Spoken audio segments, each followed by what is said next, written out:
apalagi alasan kita untuk tidak mempercayai bahwa nanti akan ada kebangkitan? Hanya karena satu keadaan emosi yang tidak dapat ditahan, akhirnya merasa bahwa saya bisa sendiri, saya lebih hebat daripada Tuhan. Ini kan hanya ini sepele kan gitu. Tapi sebenarnya kalau didalami, ini tidak sepele. Dan itu memang harus ditindaki oleh Tuhan, disikapi oleh Tuhan. Sehingga menjadi pelajaran bagi, pertama-tama, bagi Bani Israel. Bagi kemudian masyarakat setelah itu. Dan sampai kepada zaman kita sekarang. Hati-hati.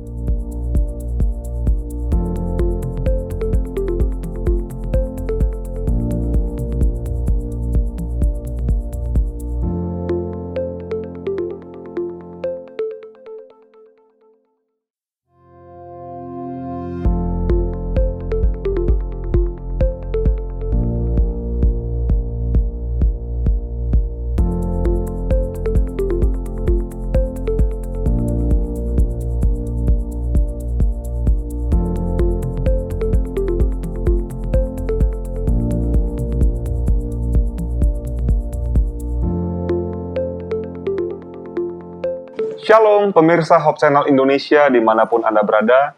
Kembali berjumpa dengan kami dalam program Diskusi Sekolah Sahabat Dewasa. Kita sudah sampai kepada pelajaran yang ke-13 dengan judul Kebangkitan Musa. Tidak terasa sudah 1 tahun kita lalui dengan begitu banyak cerita. Ada suka, ada duka. Namun biarlah itu semua dapat kita syukuri. Kita panjatkan puji syukur kepada Tuhan karena Ia masih setia menuntun kita hingga pada saat ini. Di studio, saya ditemani dengan narasumber yang sangat kita kenal, yaitu Saudara Norman Tambunan dan juga Pendeta Leroy Pakpahan. Shalom Pendeta Pakpahan, Shalom, Shalom. Norman. Shalom Pendeta. Mengawali diskusi, seperti biasa, pertanyaan adalah nanti saat Tuhan datang, kita dibangkitkan masuk surga, siapa yang pengen banget dijumpai? Dan alasannya kenapa? Silakan dari Saudara Norman. Shalom, nama saya Norman Tambunan dari Jemaat Jamrut. Kalau ditanya, ini jawabannya ada 2 nih. Jawaban secara teologis dan jawaban secara keinginan pribadi. Oke, silakan. Kalau secara teologis tentu ingin bertemu dengan Yesus kita gitu kan. Ya. Karena sejujurnya saya penasaran bentuknya gitu loh. Wajahnya ya. Wajahnya seperti Soalnya apa? banyak foto-fotonya. Iya, banyak beredar gitu kan. Tapi kalau kata penulis kita, dia bilang wajahnya memang menunjukkan wajah yang lembut. Nah, saya mau tahu selembut apa wajahnya gitu loh. Membuat orang menjadi lebih berkesan gitu kan. Nah, itu cuma teologis. Tapi kalau secara yang memang dari dulu keinginan perspektif pribadi dalam, saya mau bertemu dengan adik saya, almarhum adik saya gitu loh, yang perempuan gitu. Apa ya, udah cukup lama gitu kan, dan kangen mau ketemu gitu.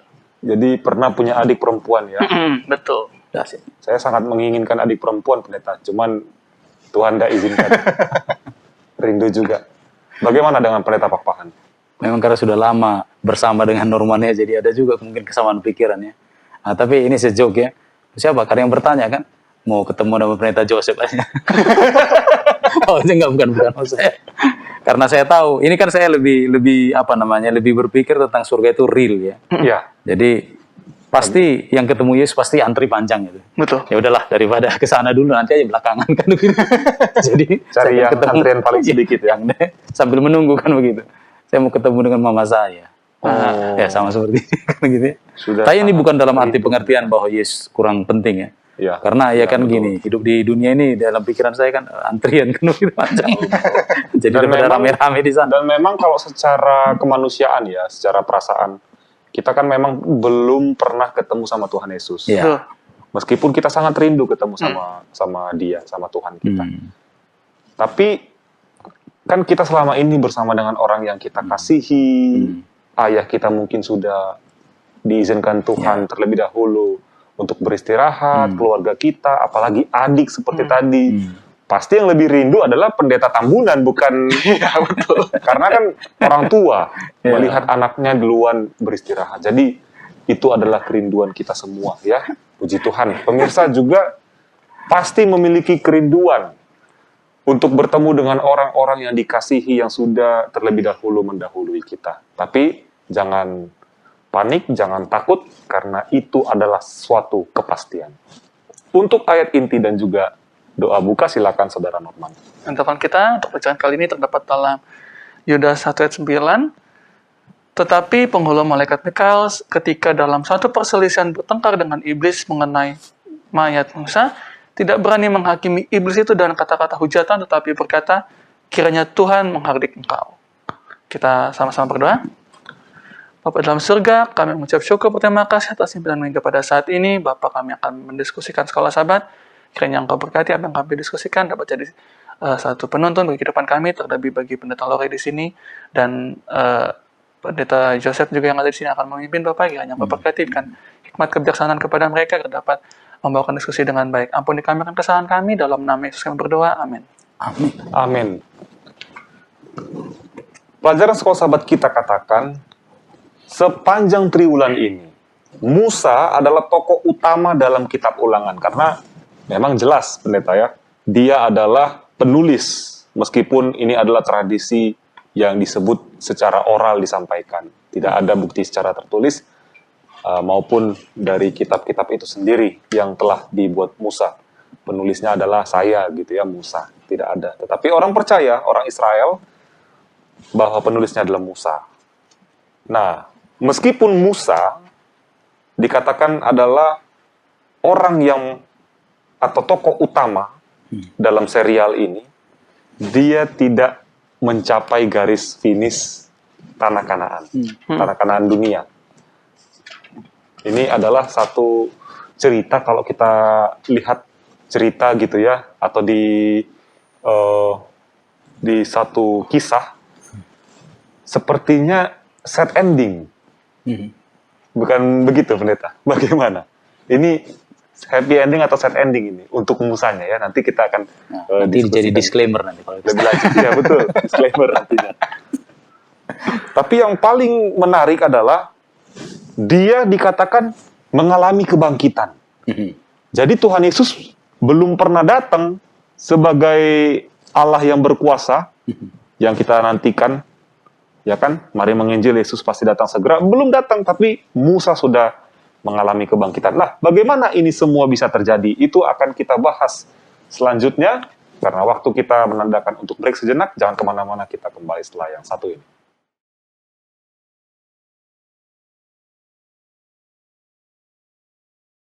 Mari kita lanjutkan pelajaran hari Minggu dibawakan oleh Saudara Norman. Hari Minggu, judulnya Dosa Musa bagian 1. Ini baru saja ngomongin Musa soal kebangkitannya, tiba-tiba ngulik masalahnya, dia kan gak enak gitu ya. Iya, kita bahas dosanya ya. Mengulik dosa Musa. Nah, tapi sebelumnya mau dikasih background, penulis kita dia memberikan background. Tuhan itu begitu sayangnya sama bangsa ini, kemanapun bangsa ini pergi, selalu akan ada selalu makanan, yaitu mana yang diberikan itu kan. Iya. Selalu ada air minum, bener-bener. Ya bahkan malam ada tiang api, pagi ada tiang awan. Bangsa mana yang nggak menikmati privilege ini gitu kan? Yang tidak menikmati keuntungannya selain bangsa Israel gitu kan. Nah, tapi one day, suatu hari nih, ceritanya di Bilangan 20, ketika itu lagi inilah krisis air, krisis air, terus bangsa ini dia ini nggak becus nih Musa sama Harun nih kerja gitu kan. Wah, kita haus ini, kita kehausan, masa kita mati di padang gurun gini kan aneh gitu. Akhirnya bangsa ini datang ke Harun dan Musa, kalau dari kita dibilang dikerumuni, marahlah bangsa ini. Ini kami nggak ada air di sini nih, ngoceh segala macam.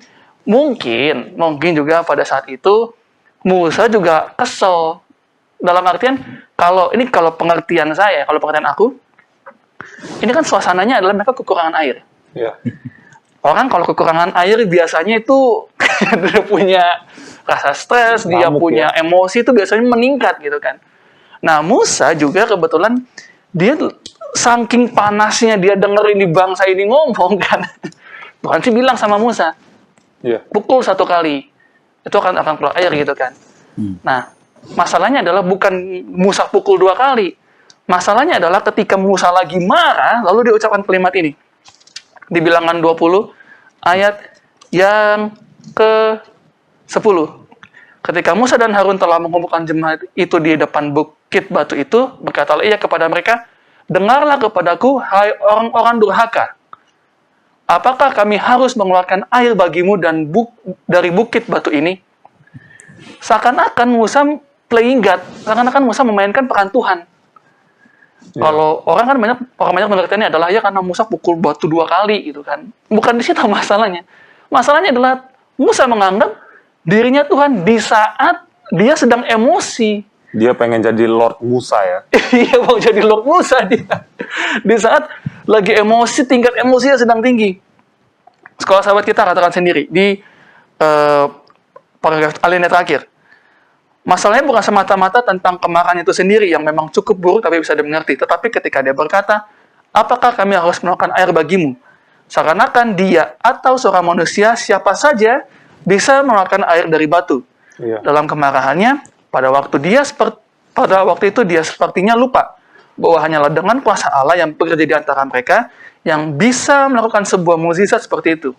Dibandingkan dengan orang itu, seharusnya Musa tahu akan hal itu. Jadi, inilah, seringkali dalam keadaan marah kita suka lupa.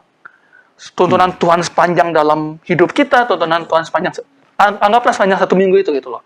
Sepanjang seminggu Tuhan sudah menuntun kita, tapi hanya karena satu keadaan emosi yang tidak dapat ditahan, akhirnya merasa bahwa saya bisa sendiri, saya lebih hebat daripada Tuhan. Tanpa secara sadar itu keluar dan akhirnya mengakibatkan keberdosaan itu sendiri. Makanya, sahabat kita, ini ada pertanyaan bagus sebenarnya nih, di bagian bawah.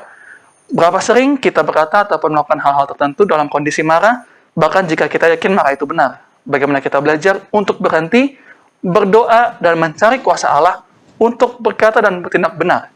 Sebelum gantinya kita berkata dan bertindak salah. Jadi, hari Minggu, kita diingatkan kembali bahwa ini dosa Musa ini adalah dosa yang sering dan mudah sekali terpapar untuk kita lakukan, gitu, yang sangat-sangat mudah untuk bisa kita lakukan. Jadi, belajar lagi bahwa kalau emosi, ya jangan sampailah kalimat kasar itu keluar. Coba redakan dulu emosinya, baru bisa berpikir lebih jernih. Itu dosa Musa bagi satu di hari Minggu. Jadi dosanya itu udah dimulai dari hati ya? Kalau sahabat kita bilang sih, ini makanya sahabat kita bilang dimulai karena dia berkata seperti itu ya, mungkin bisa juga dari hatinya dia. Jadi sudah diolah dulu, dongkol. Nah, pertanyaan saya begini, Pendeta. Bukankah semua orang berdosa? Lalu kenapa Musa tidak bisa masuk tanah Kanaan karena dosa itu? Hanya satu dosa atau dua yang kita tidak tahu ya, kita tidak mau hitung-hitung. Tapi kan semua orang berdosa, Pendeta. Setiap hari bawa korban. Ada bagian yang perlu kita dapatkan nanti di bagian kedua. Karena ini sampai dosa ini dirincikan sampai 2 bagian. Sampai 2 bagian. Sehingga setelah komplit nanti kita akan lihat gambaran besarnya. Lalu at the end kita akan mempunyai konklusi yang berbeda. Ternyata tidak masuknya dia ke sana, kelihatannya seperti bukan hukuman malah. Nah, ini disclaimer aja nanti. Tapi seperti apa itu nanti ya kita nikmati dulu sampai bagian kedua. Tapi itu bagus pertanyaan, tolong disimpan. Bagus sekali itu. Oke, baik. Berarti ini menjadi pelajaran juga bagi kita bahwa marah itu sangat tidak baik dan tidak ada dampak positif dari marah. Bagaimana, Pendeta? Apakah boleh marah? Kalaupun marah, ya marahnya bagaimana? Karena saya lihat marah ini tampaknya lebih banyak negatifnya.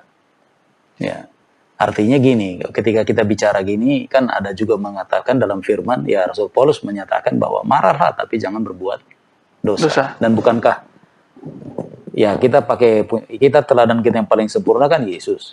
Ya. Yesus juga marah, bahkan sampai pakai cambuk kan begitu. Ya. Ya, walaupun dia tidak pukul orang, tapi pukul meja kan. Betul. Tapi tidak berdosa. Nah, artinya ya satu hal lagi yang menarik di sini adalah bahwa perlakuan, perbuatan, perkataan Musa ini justru disampaikannya, dibuatnya baru saja dia keluar dari kemah pertemuan, bukan? Ya. Baru saja dia keluar dari hadapan Tuhan. Artinya ini seperti begini. Kalau secara umat ya, kan dia ini pemimpin ya, tapi kita bicara secara umat. Baru aja pulang gereja begitu. Sudah bikin dosa gitu. Udah Ya, bikin dosa. itulah tendensi kita, ya tendensi kita. Makanya pertanyaan itu juga sebenarnya memberikan semacam masukan, rekomendasi kepada kita apa yang harus kita lakukan, kan begitu. Bergantung sepenuhnya kepada Tuhan. Ya, jadi tidak karena self righteousness itu juga berbahaya. Kita saya sudah lebih baik dari orang lain. Itu nggak pergi ke gereja itu. Saya yang baru pulang dari gereja kan, lalu kita sikat habis orang itu kan. Padahal justru kita yang lebih berdosa daripada yang tidak datang ke gereja itu. Gara-gara peristiwa itu. Kita udah sering ke gereja, kok malah memperlakukan orang seperti tidak pernah ke gereja begitu pendeta. Dan Ya? baru saja keluar dari gereja itu. Istilahnya kan baru saja berhadapan dengan Tuhan. Baik, kita akan bahas lebih lanjut pendeta untuk bagian yang kedua. Jangan kemana-mana, tetap di diskusi Sekolah Sahabat Dewasa.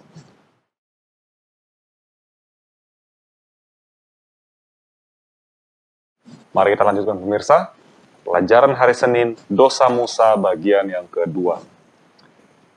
Kembali kepada bilangan 20 ayat 13, ayat 12 dan ayat 13. Mari kita perhatikan ayat 12 sampai ayat 13. Tetapi Tuhan berfirman kepada Musa dan Harun, karena kamu tidak percaya kepadaku dan tidak menghormati kekudusanku di depan mata orang Israel, itulah sebabnya kamu tidak akan membawa jemaah ini masuk ke negeri yang akan kuberikan kepada mereka. Itulah mata air Meriba, tempat orang Israel bertengkar dengan Tuhan, dan ia menunjukkan kekudusannya di antara mereka.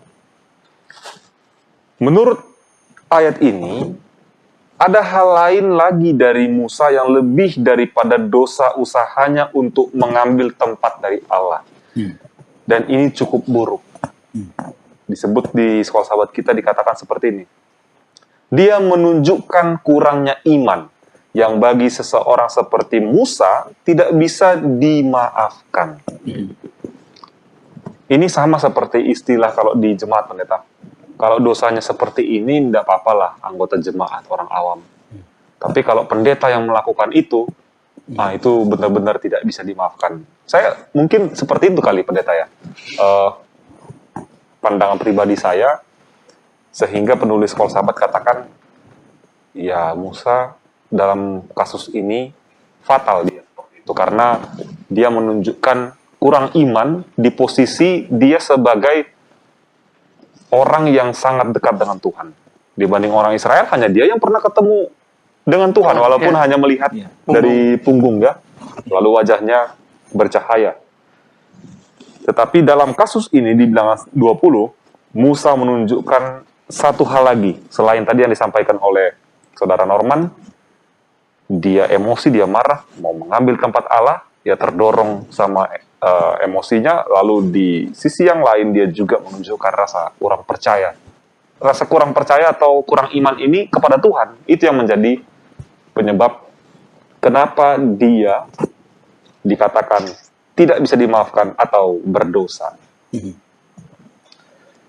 Nah, perhatikan juga di sini di Sekolah Sahabat kita dikatakan bagaimana Musa tidak menurut apa yang Tuhan sampaikan kepadanya secara khusus. Secara khususnya seperti apa? Kita lihat bilangan 20 ayat 8. Ini yang Tuhan katakan. Ambillah tongkatmu itu dan engkau dan Harun kakakmu harus menyuruh umat itu berkumpul. Katakanlah di depan mata mereka kepada bukit batu itu supaya diberi airnya. Demikianlah engkau mengeluarkan air dari bukit batu itu bagi mereka dan memberi minum umat itu serta ternaknya. Jadi Tuhan menyuruh kepada Musa dan Harun untuk berbicara kepada batu itu. Bukan bicara ke umat. Bukan bicara kepada. Nah ini, kalau melihat situasinya, umat kan marah. Ya. Tentu ada tekanan. Ya. Musa dongkol. Ya betul. Tuhan kasih perintah. Mungkin tidak diproses dengan sehat di pikiran Musa. Akhirnya dia pukul batu itu. 2 kali. 2 kali.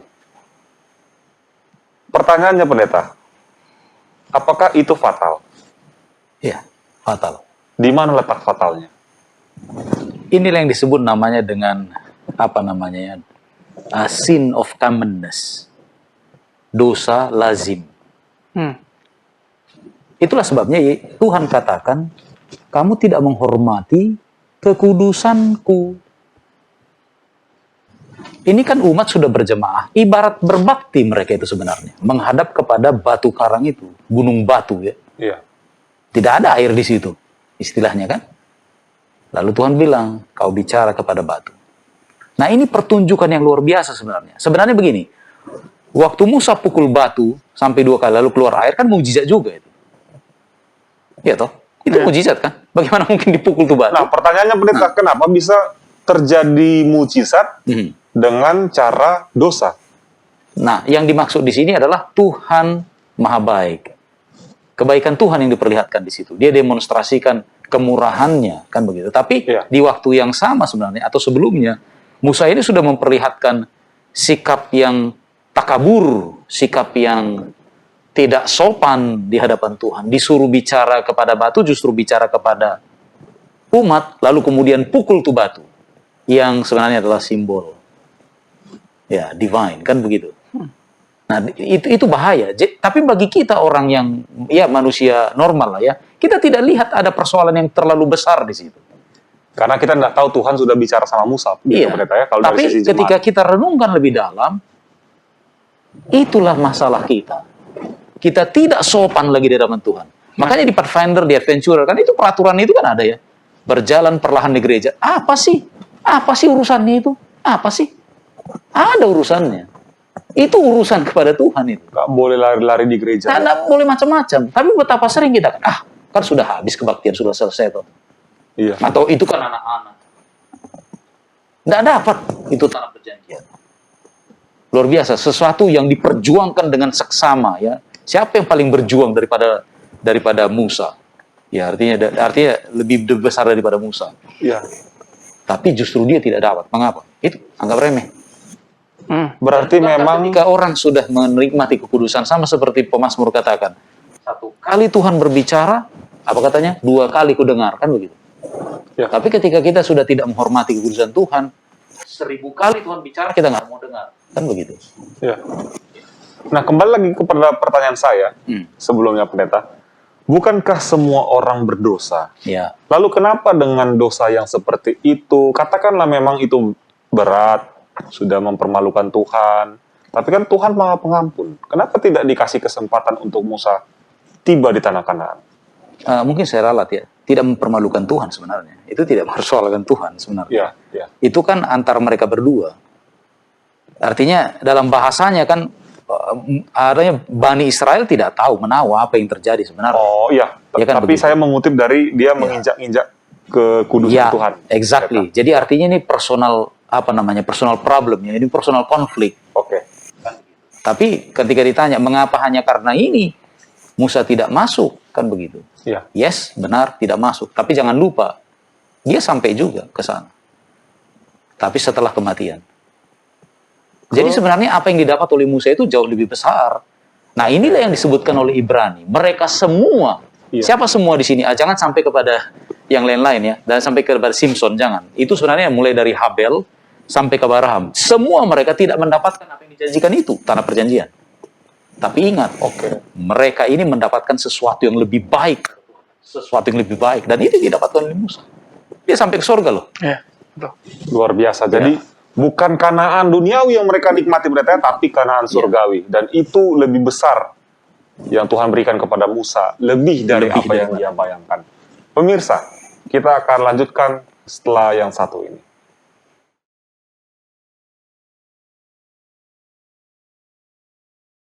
Mari kita lanjutkan pelajaran kita di hari Selasa. Silakan, Pendeta Perpahan. Ada juga logika dari Musa menyebutkan, artinya secara implisit ya dia katakan mengapa dia tidak sampai ke sorga. Ke tanah perjanjian. Itu kita bisa temukan juga di Ulangan 31 ayat 2 dengan mengatakan bahwa dia tidak dapat giat lagi. Ya kalau dalam bahasa Ibraninya disebutkan lo ukal ot laset labo. Secara literal diterjemahkan menjadi tidak dapat lagi keluar dan masuk. Jadi udah capek begitu ya, tidak bisa menyeberang lagi. Ya. Dia katakan itu, tapi ya kita tahu realnya ya, real reasonnya itu sebenarnya adalah karena ada pelanggaran yang dibuat. Nah, sekarang kepada kematian Musa ini ya kita tahu bahwa semua orang mati, sama seperti yang Pastor Yosef katakan bahwa semua orang berdosa, termasuk Musa ya. Namun ada sukacita ketika kematian itu terjadi, ketika semua yang diusahakan selama ini sudah didapat. Maka kematian menjadi suatu istirahat yang nyaman. Bukankah kita sering mendengar, ya sudah berhasil semua anak-anak yang dikuliahkannya, ya sekarang dia telah mati dengan tersenyum. Contoh lain dalam Alkitab seperti Simeon ya. Dia dapat janji dari Roh Kudus bahwa dia tidak akan mati kecuali dia dapat melihat si penghibur itu.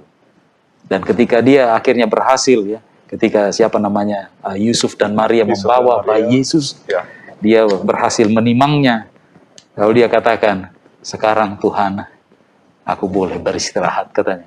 Karena dia sudah dapat apa yang didam-idamkan selama ini kan, bertahan sedemikian rupa. Tapi tidak dengan Musa. Dan seperti yang saya sebutkan tadi di pelajaran hari Senin, Ibrani 11 ayat 38-40 boleh dibaca dengan baik-baik ini. Agar ya orang muda juga bisa pahami bahwa inilah tujuan kita sebenarnya. Boleh kita tidak dapatkan sesuatu yang dijanjikan di dunia ini, tapi makna spiritualnya adalah kita dapatkan sesuatu yang lebih baik, yang sempurna, yang disiapkan oleh Tuhan di sorga ya. Itu yang paling penting ya. Nah, ada bagian-bagian yang penting yang saya lihat di dalam pelajaran ini yang ya luar biasa ya, luar biasa. Contohnya Ulangan 34 ayat 4 ya. Ini seolah-olah mencatat kata demi kata ya, disebutkan verbatim ya, dari apa yang Tuhan ucapkan kepada Musa. Inilah tanah yang aku janjikan kepada, disebut Abraham, Ishak dan Yakub, dengan mengatakan aku akan memberikannya kepada, bukan kepadamu, tapi kepada keturunanmu. Lah, hanya mendengar ya, hanya istilahnya numpang dengar ya. Upah dengar tidak ada ya. Dan inilah juga yang terjadi kepada Musa ya. Dia tidak sampai ke tanah perjanjian, namun dia hanya dapat melihat dari kejauhan sembari berdiri, disebutkan di Pisgah ya, di puncak Pisgah dalam Ulangan 34 ayat 4. Karena seperti kepada Abraham, Tuhan hanya berkata kepada keturunanmu. Menarik juga, saya sempat cek pagi ini ya, Ellen G. White mencatat bahwa pemandangan itu, ini bukan seperti mandang pakai teropong, itu real ya, jadi real time, bukan. Itu adalah a panoramic view, atau lebih baik disebutkan a supernatural revelation. Oh, mengapa? Karena, sekarang saya ada kesempatan, misalnya saya punya teropong lah yang bisa tembus ini ya, tembus ini dinding ini. Maka saya bisa lihat sebelah sana ya, ke sana lihat jalan tol yang ada di jalan MT Haryono. Real time. Tapi bukan itu yang dilihat. Nah, maksudnya bukan itu saja, tapi apa yang dilihat, ada catatan disebutkan di situ, melainkan a series of prophecies mengenai apa yang akan terjadi setelah mereka tiba di tanah perjanjian. Bahkan sampai kepada kelahiran Yesus, Natal, ya, penderitanya di Getsemani, dia lihat sampai ke Getsemani. Jadi pada ketika dia pun akhirnya datang di peristiwa transfigurasi, itu juga mungkin yang di-share oleh Musa. Dia lihat juga penyalibannya. Dia juga mendengar seruan Yesus sebelum kematian, Eli, Eli, lama sabachthani. Dia dengar itu. Lalu kemudian bangkit lagi, naik ke surga, dan sampai kepada kedatangan Yesus dalam kemuliaan. Itu yang dilihat oleh Musa. Nah, sekarang saya mau tanya, mana lebih berharga, itu atau ya masuk ke tanah perjanjian? Fisik, literal, jasmania. Ya. Jadi ini what a privilege ya bagi Musa, dan bahkan lebih hebat daripada hadiah ketibaan di tanah perjanjian. Namun jangan lupa ya, pemandangan inilah juga yang saya percaya dibagikan Musa ketika kepada Yesus ketika berada dalam peristiwa transfigurasi bersama dengan Elia. Satu bagian lagi. Ada catatan menarik juga pada Ulangan 34 ayat 7 ya. 34 ayat 7 saya bacakan. Musa berumur 120 tahun ketika ia mati. Diberikan detailnya. Matanya belum kabur dan kekuatannya belum hilang. Nah, itulah sebabnya dia boleh hiking ke Gunung Nebo, ya. Bahkan ke puncak Pisgah dalam Ulangan 34 ayat 1. Itulah Musa kita ini, ya. Tokoh yang luar biasa, penulis dari kitab Ulangan. Demikian. Jadi yang dilihat oleh Musa itulah yang menghibur dia, pendeta. Ya. Kalau secara kita memposisikan diri sebagai Musa, ya ternyata kalau tohnya ujung-ujungnya Tuhan yang saya sembah mati begitu pendeta ya, Iya. dan disalibkan, diserukan oleh umat-umat ini, ya Iya. Jadi artinya apa yang Pastor Joseph tadi katakan, semacam disclaimer kita buat ya, Iya. bahwa sekarang mari kita nilai. Ternyata kematian Musa, ketidaktibaan dia ke tanah perjanjian Kanaan, bukan sebuah hukuman. betul. Dia cukup istirahat, sudah sampai di sini kamu. Pada Agar kemudian itu akhirnya, belajar, umat itu boleh belajar. Dan kita pelajari ya, nanti di buku Yosua setelah kita pulang, kita pelajari bahwa orang Israel tidak sekeras itu kemudian kepada Yosua. Mereka belajar. Gara-gara kita bisa hancur loh pimpinan. iya, Ya kan? betul, Luar biasa kan? betul. Memang berat sekali jadi pimpinan pendeta ya. Iya, berat. Apalagi anak buahnya bandel-bandel gitu. Kayak orang Israel zaman dulu ya. Kalau sekarang seperti kita ini pendeta ya. Kita inilah. Masih aja nanya kok begini kok begitu ya. Apalagi suaranya keras-keras. Akhirnya pimpinan kita emosi juga sehingga melakukan pelanggaran terhadap kekudusan Tuhan. Boleh bertanya, boleh protes, tapi sampaikan dengan cara spiritual. Artinya Christian spirit itu harus ada. Ya, betul. Nah, karena berdosa, rugi semua jadinya. Betul. Ya. Itulah pelajaran pahit yang disampaikan kepada kita. Bagaimana orang Israel, pengalaman mereka, pengaruh mereka, dan juga pimpinannya yaitu Musa ketika mereka menjelang masuk kepada tanah Kanaan. Dan itulah yang menjadi bekal kita, pemirsa, saat kita hendak akan tiba di ujung perjalanan sampai di tiba Kanaan surgawi. Kita akan lanjutkan pelajaran setelah yang satu ini.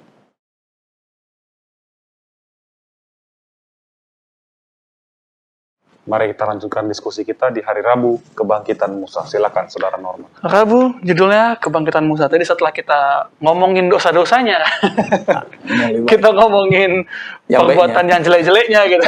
Sekarang kita ngomongin mengenai sesuatu hal yang sudah diperdebatkan tadi ketika di ayat hafalan di Yudas 9. Ya, Ini kan ya kalau ceritanya memang kan Musa, dia tadi pendeta sudah bilang Musa meninggal umur 120 tahun, tapi masih sehat, masih bugar, bahkan naik gunung dia. Masih bisa naik gunung, masih bisa dapat penglihatan juga dari Tuhan, dikasih lihat tanah itu gitu kan, serta nubuatan-nubuatannya, apa yang akan terjadi. Lalu setelah itu dia mati, dan matinya Alkitab catatkan Musa mati di lembah, dikuburkan di satu lembah di tanah Moab, di Ulangan 34 ayat 6. Dan dikuburkannya lah dia di satu lembah di tanah Moab, di tantangan Bet Peor, dan tidak ada orang yang tahu kuburnya sampai hari ini. Jadi dia bukan mati di gunung, tapi lembah. Dikuburkan di lembah. Nah, sekarang yang jadi pertanyaannya adalah kan di Yudas 9, ini ceritanya kalau dari sudut filsafat kita, ini ada pertentangan nih. Iblis dia klaim ini orang nggak seharusnya masuk surga. Diklaim kan, ini orang nggak seharusnya masuk surga. Dan klaimnya cukup kuat karena sebelum-sebelumnya, dan yang sudah pendeta Joseph katakan bahwa dia ini sudah menginjak kekudusan Allah nih orang nih. Dia ini sudah tidak mengindahkan lamaran Tuhan. Dia menganggap dirinya Tuhan. Ini punya saya. Klaimnya iblis seperti itu. Tapi kalau sahabat kita katakan di alinea terakhir, tetapi bagaimana Kristus melakukan itu untuk seorang berdosa, yaitu Musa, seseorang yang telah melanggar hukumnya, jawabannya tentu saja hanyalah salib. Sama seperti korban hewan-hewan yang menunjuk pada kematian Kristus, sangat jelas Tuhan sekarang ketika melihat ke depan kepada salib, mengklaim tubuh Musa untuk dibangkitkan. Sebagai akibat dari dosa, Musa telah berada di bawah kuasa setan. Di dalam jasanya sendiri dia adalah tawanan maut yang sah. Tetapi ia dibangkitkan kepada kehidupan kekal, memegang haknya dalam penebus itu. Musa keluar dari kubur dengan kemuliaan dan naik bersama dengan yang melepaskannya ke kota Allah. Jadi walaupun si Bolis ini ya dia klaim bahwa ini punya saya, tapi karena kematian Yesus di kayu salib, itulah yang kedepannya nanti itu yang membuat Musa dilayakkan Ya. untuk dibangkitkan gitu loh, menjadi hal yang worth it. Satu hal yang sebenarnya cukup mengagumkan, cukup sih emang satu hal yang mengagumkan adalah ini bagaimana sebenarnya saking sayangnya Tuhan sama Musa gitu kan, walaupun dia nggak bisa lihat, walaupun istilahnya ya Tuhan kecewa karena Musa telah melakukan hal yang sebelumnya gitu kan, tapi saking sayangnya dia sama Musa, dan karena penebusan itulah maka Musa bisa dibangkitkan gitu loh, walaupun Musa tidak masuk tanah Kanaan, walaupun Musa hanya bisa lihat, bahkan tadi pendeta bilang sampai kepada profesinya, kepada kedepannya, tetapi jadi satu hal yang istimewa bagi dia adalah dia dibangkitkan. Dia dibangkitkan. Yang dimana ternyata jadi satu klaim bahwa kalau memang seandainya kita yang percaya pada salib mau bertobat nih ya, mau bertobat, maka klaim setan itu bisa dipatahkan. Klaim setan bahwa kita ini berdosa dan tidak layak itu bisa dipatahkan. Nah, ini sebenarnya ada pertanyaan yang cukup unik sih di bagian terakhirnya. Bagaimana catatan tentang Musa ini menolong kita untuk mengerti akan kedalaman dari rencana keselamatan yang bahkan sebelum salib Musa telah dibangkitkan dan memperoleh kekekalan. Dan ini juga yang jadi pertanyaan pendeta, ini gimana ceritanya Musa nih dibangkitkan, padahal kan seharusnya dibangkitkan tuh oke lah kalau diklaim atas nama karena salib gitu kan, itu kan terjadi beratus-ratus tahun ke depan gitu loh. Tapi kenapa Musa bisa dibangkitkan lebih dulu? Apa yang jadi pemicu dan pembedanya itu ternyata? Ya, dan itu yang menarik ya. Karena kita tahu bahwa katakanlah Yesus mati tahun 31 AD, Masehi. Sedangkan Musa 1500 tahun yang lalu, katakanlah begitu ya, 15 tahun yang lalu, artinya dari tonggak perubahan sejarah ya, perubahan era. Sementara kita tahu bahwa merits dari kematian Yesus lah dan kebangkitannya yang mengcover semua orang. Lalu kok bisa begitu? Kita juga tidak tahu kapan Musa ini dibangkitkan. Ya, apakah setelah 40 hari perkabungan atau 1 abad kemudian? Tapi setidak-tidaknya dia sudah bangkit sebelum peristiwa salib. Atau lebih baik lagi sebelum transfigurasi, tentu sudah ada kan begitu. Karena dia yang akan turun kan. Karena dia turun dari surga, pendeta. Tapi yang jelas kita tahu inilah yang mengikat perjanjian lama dan perjanjian baru. Bahwa ternyata walaupun Yesus belum mati, seperti yang Wahyu katakan bahwa anak domba Allah itu sudah disembelih bahkan berabad-abad sebelumnya. Dan itu dimanifestasikan oleh simbolnya dia, yaitu domba-domba, korban, sistem korban. Begitu. Dan Musa ada di situ. Jadi semua orang di segala zaman, sebelum Yesus atau setelah Yesus atau selama kehidupan Yesus, tercover oleh keselamatan ini. Jadi artinya Allah itu tidak pandang bulu orang. Semua tercover, asal percaya. Jadi mati di dalam Tuhan itu tidak dalam pengertian hanya setelah zaman Yesus mati, tidak. Ya kan? Nah, ini satu pelajaran yang luar biasa bahwa Allah kita itu timeless. Itu perlu ditekankan itu ya. Dia ada dalam sejarah karena lahir kan begitu, tapi dia itu lebih panjang daripada waktu yang kita kenal. That's all. Oke, yang menarik adalah dia dikuburkan di lembah, pendeta ya. Di sini kan disebut matilah Musa hamba Tuhan di sana di tanah Moab. Sesuai dengan firman Tuhan, dan dikuburkannya lah, nya ini huruf besar. Apakah memang Tuhan sendiri yang menguburkan dia, Pak Pendeta? Soalnya saya waktu kecil di kelas anak-anak denger-denger malaikat nih. Ini malaikat apa Tuhan langsung yang menguburkan Musa? Kan ada bahasa begini ya, berfirmanlah Tuhan melalui hambanya gitu ya, seperti gitu ya, ada kesan begitu ya. Jadi bukan Tuhan yang langsung, tapi ya sejauh catatan ini dan kita percaya, ya katakanlah itu Tuhan, karena ditulis sebagai Tuhan, walaupun barangkali bisa saja ada kemungkinan Tuhan memakai malaikatnya. Kan gitu. Tapi ada kesan bahwa Tuhanlah yang menguburkan Musa. Itu bukan masalah ya, pendeta ya? Ya. Baik. Pemirsa, jangan kemana-mana, kita akan kembali setelah yang satu ini.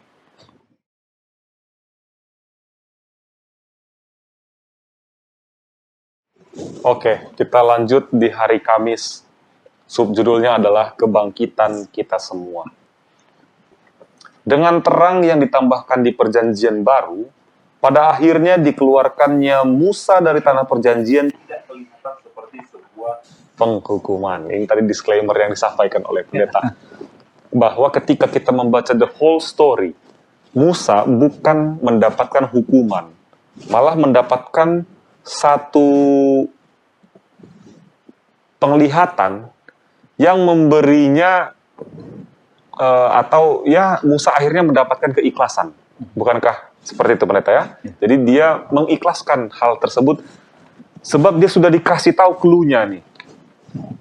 Bagaimana nanti keturunan-keturunan orang Israel, para imam, ahli Taurat, orang Farisi, para pemberontak, ya kan yang diucapkan Musa kan para pemberontak.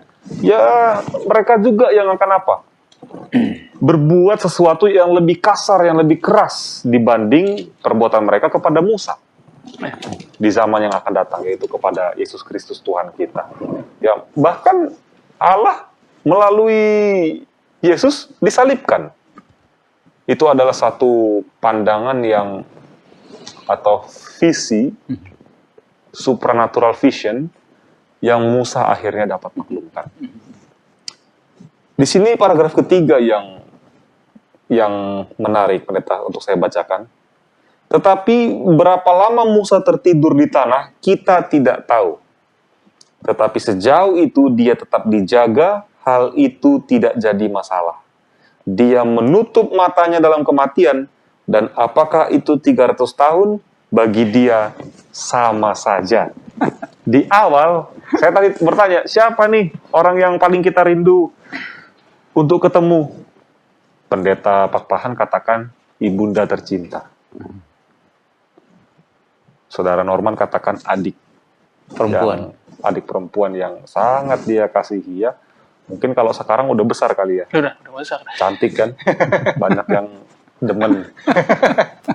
Tapi Tuhan izinkan untuk beristirahat. Saya juga tidak terbayang pendeta. Hampir tidak semua kakek saya pernah saya lihat. Kalau saudara Norman kan sempat ketemu dengan pendeta almarhum ya, pendeta Alex Hendricks. Kalau saya nggak pernah ketemu sama opa, jadi saya nggak cerita sama kakek, nggak pernah. Hanya satu yang saya masih bisa berinteraksi, ngobrol, cerita, dan bahkan melakukan perjamuan kudus sebelum nenek saya ini lumpuh. Kangen juga saya ketemu dengan kakek saya, gimana sih cerita mereka waktu zaman dulu, penjajahan Jepang, dan lain, kenapa bisa setia dalam iman, ya kan, apalagi waktu itu sangat susah sekali untuk ibadah pada hari Sabtu. Kalau ndak ibadah nanti ndak bagaimana dengan Tuhan kan, tapi kalau mau kerja, menyangkal iman. Masalah pekerjaan lagi. Itulah pengharapan kita bahwa dalam kebangkitan, bahwa Yesus dalam dirinya terdapat kebangkitan. Ibrani 1 ayat 3 ya, menyucikan dosa kita. Nah, itulah peristiwa yang dialami oleh Musa ini, itu kalau bisa dibilang satu hal yang pede, Tuhan itu pede. Benar pendeta ya, ini sudut pandang saya. Tuhan itu, kan dia belum menebus secara resmi. Tapi sudah ada kebangkitan. Jadi ini, loh, kok belum selesai tugasnya, sudah diberikan reward-nya kepada Musa, bahkan Elia dan Henok. Mereka sudah enak ya pendeta ya, jalan-jalan kemana-mana ini di surga. Sebelum Yesus menebus, sudah ada terjadi apa? Manusia yang menerima upah. Jadi apalagi alasan kita untuk tidak mempercayai bahwa nanti akan ada kebangkitan. Dan apalah alasan kita kenapa kita terus dirunut, dihantui oleh apa? Kesedihan, perasaan bersalah atas kematian orang-orang yang kita kasihi. Dan tentu ini akan menjadi satu harapan satu penghiburan yang sejati kepada kita semua dan umat-umat Tuhan yang ada di rumah masing-masing. Bagaimana Pendeta? Boleh ditambahkan tentang kebangkitan? Ya, Karena ada banyak, saya tahu, doktrin dari beberapa gereja yang menyatakan bahwa kalau kita meninggal, mati, udah di sisi Bapa. Berbahagia ya, kamu udah nggak sakit lagi, udah di pangkuan Bapa. Ya. Nah itu bagaimana Pendeta? Itulah tantangan selama ini ya. Dan itu sangat sering terjadi bahkan di pronounce di kuburan kan. Orang datang buat pernyataan dan itu jadi apa namanya? Generic apa namanya? Words of condolences ya. Jadi kasih tahu begitu ya. Ya. Padahal sebenarnya tidak berakar pada kebenaran firman Tuhan. Dan itu berbahaya enggak Pendeta? Berbahaya sekali. Karena apa? Karena itu sedang menyatakan begini ya. Oh, ada orang yang hidup setelah apa? Jadi artinya gini, orang akan dapat rewardnya segera. Begitu mati, oke, langsung pergi. Ini jahat, pergi neraka. Ini jahat, ini baik, masuk ke surga. Padahal tidak seperti itu. Dan di Alkitab tidak ada bukti bahwa ada orang langsung masuk neraka, ada orang langsung masuk ke surga begitu ya? Ada satu catatan, tapi itu adalah semacam parable ketika bicara tentang Lazarus dan orang kaya. Memang pernah ada cerita seperti itu. Tapi itu bukan kenyataannya. Karena Yesus sendiri yang adalah orang paling baik di dunia yang menjadi manusia, mati, hari keberapa dia ke surga?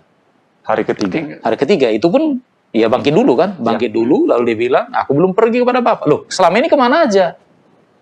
Dari hari Jumat loh. Kemana aja selama ini? Jadi pertanyaan besar. Pendeta. Pertanyaan besar. Tidak kemana-mana. Tapi orang banyak katakannya begini. Dan saya mau katakan, surga itu menjadi tempat menderita loh. Ketika ada orang baik, langsung masuk surga ketika mati. Apa dia nggak mikir tentang siapa yang ditinggalkannya? Ih, enak dia pergi ke Hawaii misalnya kan. Tapi keluarganya berantakan di Jakarta contoh. Terus dia lihat-lihatin dari atas gitu. Iya, dari atas. Ya? Emang dia nggak tahu kan? Dia tahu kan? Waduh Tuhan, kenapa Tuhan nggak intervensi? Nanti akhirnya itu namanya intervensi itu sudah di surga kan gitu. Betul. That's the problem kan. Walaupun ada orang dapat privilege seperti Musa, Henok, Elia yang ada di surga ya. Tapi kita percaya orang ini tidak akan mengatakan, oh Tuhan ini kenapa begini. Ya, tidak kan. Begitu. Jadi itu satu tantangan. Dan surga menjadi tempat yang bukan kebahagiaan ketika kita terpisah dari keluarga kita yang menderita di sana. Kan? Betul. Jadi ini penting sekali ya untuk mempelajari, memahami doktrin kebangkitan supaya nggak dibiasakan lagi Pendeta ya. Ketika ada orang yang meninggal, ucapan the words of condolence kita itu jadinya doktrin yang salah. Ya. Sama seperti Paulus bilang, ya artinya Alkitab katakan kerajinan itu tanpa pengetahuan itu kan salah juga kan begitu. Rajin tapi nggak doktrinnya nggak kuat begitu ya, nggak ngerti dia apa yang dikerjakannya kan. Akhirnya jadi membawa kepada celaka juga kan begitu. Penurutan penting, tapi pengetahuan penting. Begitu. Jadi harus tahu. Dan kalau sudah tahu, bagi kita orang muda yang sudah dengar, jangan lagi ada istilah, dia sudah pergi ke sorga. Dari mana tahu? Kan begitu. Pergi kemana? Pakai apa kan begitu? Dia istirahat, karena Tuhan katakan, dia tidur. Tapi ingat, kalau dia mati dalam Tuhan, kematian itu seperti tidur, dan dia pasti akan bangkit. Kan begitu. Oke, terima kasih. Dan tidak nenek-nenek, artinya yang tua, yang renta dalam sakitnya tidak. Dia akan diubahkan, ditransformasi itu. Baik, luar biasa. Kita akan lanjutkan setelah yang satu ini.